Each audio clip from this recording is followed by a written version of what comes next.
बिस्मिल्लाहिर्रहमानिर्रहीम। बोलते कालम के साथ मैं आमिर रज़ा ख़ान और अपनी सीट से खड़े होकर इसलिए कि बात ही खबर ही कुछ ऐसी है कि ईरान ये जंग जीत गया है। जी हाँ, बिल्कुल पूरे आलम इस्लाम के लिए और तमाम मुसलमानों के लिए ये एक खुशखबरी की बात है कि इज़राइल और अमेरिका का मुश्तरका हमला नाकाम हो गया है।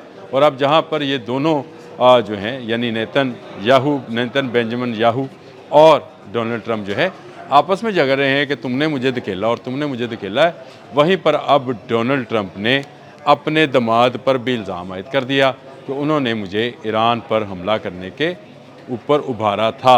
यानी उसने जो इल्ज़ाम लगाया है वो उस कमेटी पर लगाया है जो मुज़ाकरात कर रही थी ईरान के साथ और ईरान से कह रही थी कि वो एटमी अपने न्यूक्लियर जो स्टेशन हैं या उसके न्यूक्लियर रिएक्टर्स हैं उसमें यूरेनियम की फ़ज़ूलगी बंद करे।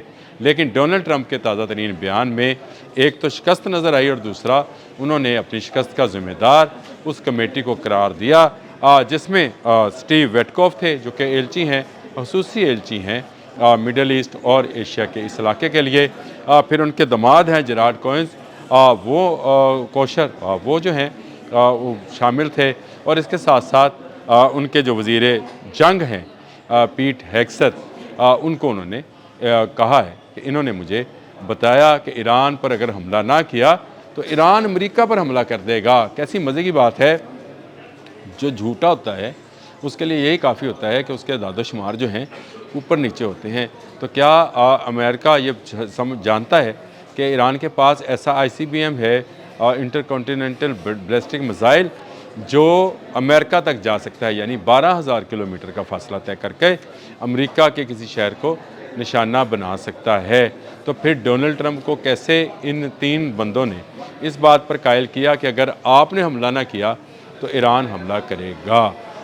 ईरान इज़राइल पर हमला करता जंगे जून में जो कि 2025 में लड़ी गई थी, उस वक्त भी ईरान ने इज़राइल पर हमला नहीं किया था, इज़राइल ने ईरान पर हमला किया था। और अब भी जो हमला हुआ है पहला मिसाइल इज़राइल से फायर हुआ जिसके बाद अमेरिका की एंट्री हुई इसमें।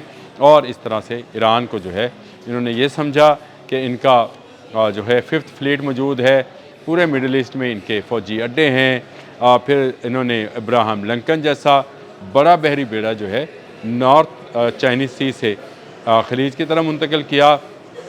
फिर जराल्ड आर फोर्ड जो दुनिया का सबसे बड़ा बहरी बेड़ा है उसको हैफ़ा की बंदरगाह तक लाए, यानी उसको भी कैरिबन से निकाला और हैफ़ा तक उसको सफ़र कराया। जब पूरी तरह से इन्होंने समझा कि इन्होंने घेर लिया है ईरान को अब मारेंगे और ईरान से अपनी शराइत मनवाएंगे, तो हमला करने की डोनाल्ड ट्रंप ने जो है फ़ौज को इजाज़त दे दी। हमला हुआ, 28 फरवरी का हमला था, लेकिन आज 11 मार्च तक मामलात बिल्कुल उलट पुलट हो गए।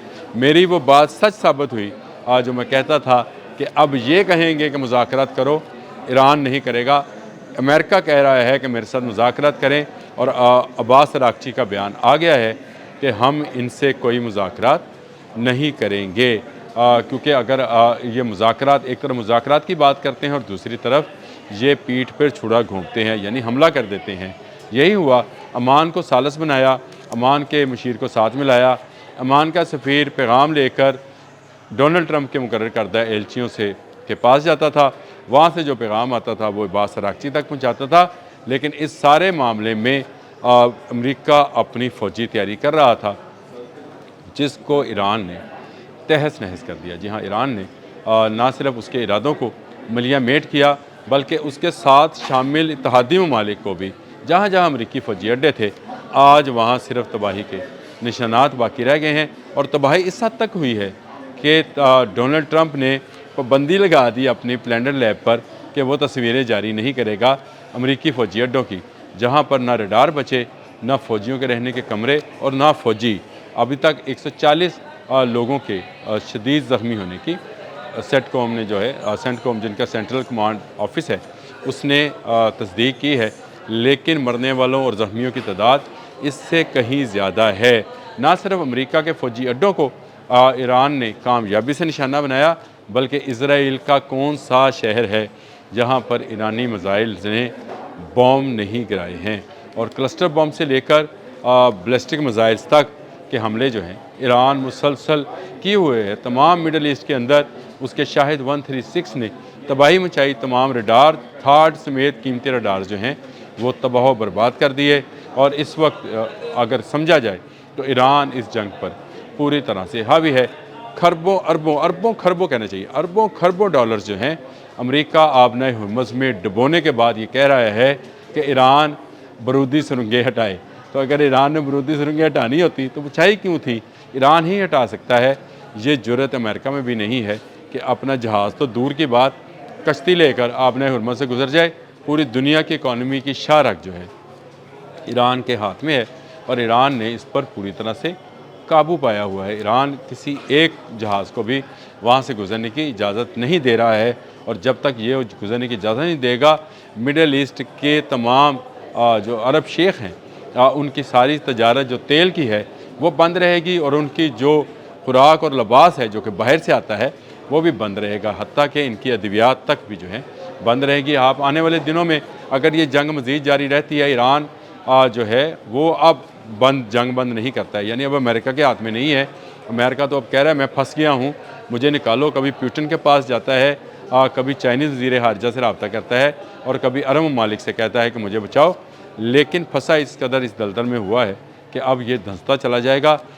یہاں سے نکلنے کا واحد راستہ یہی ہے کہ ایران سے معافی مانگے ان بچیوں کے سکول پر جو اس نے ٹوما ہاک میزائل گرایا، اس کی معافی مانگے، جس کی اب تصدیق بھی ہو گئی ہے، جس کا الزام بھی یہ ایران پر لگا رہا تھا کہ ایران نے ہی اپنی بچیوں کو شہید کرنے کے لیے میزائل، ٹوما ہاک میزائل جو کہ صرف امریکہ کے پاس ہے، وہ چلایا ہے۔ لیکن انٹرنیشنل میڈیا نے اس کی ساری خبر کی کلائی کھول دی، اور ٹوما ہاک میزائل جو ہے وہ گرتا ہوا اس سکول پر دکھا دیا، جس کے بعد کوئی جواز باقی نہیں رہ گیا ہے کہ امریکہ اخلاقی طور پر تو جنگ پہلے ہار گیا تھا، اب فزیکلی طور پر بھی یہ جنگ ہار رہا ہے، اور ہارتے ہارتے الزامات لگا رہا ہے، کبھی اپنے داماد پہ، کبھی اپنے ایلچی پہ، اور کبھی اپنے وزیر جنگ پہ، جس نے اس کو اس بات پہ ابھارا کہ یہ جنگ جو ہے ایران کو شکست دی جائے، اور جس طرح وینزویلا کے تیل پر قبضہ کیا ہے، ایران کے تیل پر بھی ہمارا قبضہ ہوگا، جسے چاہیں گے تیل دیں گے، یعنی جس کو چاہیں گے، جس ملک کو چاہیں گے اس کو چلنے کے لیے آئل فراہم کریں گے، اور جس کا چاہیں گے روک لیں گے۔ لیکن جب دشمن اپنی تدبیریں کر رہا ہوتا ہے تو ایک تدبیر میرے سونے اللہ کی ہوتی ہے، جس کی تدبیر کے تحت ہی ایران نہ جھکا، نہ اس نے سرنڈر کیا، نہ اس کی فوجیں پیچھے ہٹیں، اور نہ کوئی ایک شہری بھی ایران کی موجودہ رجیم کے خلاف باہر نکلا۔ ہوا کیا کہ آج آبنائے ہرمز بند ہے۔ آج امریکہ اپیل کر رہا ہے کہ آپ یہاں پر بارودی سرنگیں نہ بچھائیں، اور یہ دعوے بھی کر رہا ہے کہ اس نے بحریہ ختم کر دی، تو بارودی سرنگیں ماما کون لے کے آیا تھا بچھانے کے لیے؟ یہ ایران ہی بچھا رہا ہے، اور ایران یہاں سے کسی کا تیل، کسی کی خوراک، کسی کی دوائی نہیں گزرنے دے گا۔ ایران کے بچے شہید ہوئے ہیں، ایران کے سپریم کمانڈر کو شہید کیا گیا ہے۔ ایران اس کا بدلہ لے گا تمام ان ممالک سے جو امریکہ کا ساتھ دیں گے۔ امریکہ اور اسرائیل بزرگ شیطان اس کے بقول، ایران کے بقول ہیں، اور اس نے کہا تھا کہ پہلے اسرائیل پھر امریکہ۔ آج امریکہ اربوں خربوں ڈالر لگانے کے باوجود ایران کی 1 انچ زمین اور 1 قطرہ جو ہے آئل کا حاصل نہیں کر سکا۔ اس سے بڑی ناکامی اور کیا ہوگی؟ اب تک کے لیے اتنا ہی۔ اللہ حافظ۔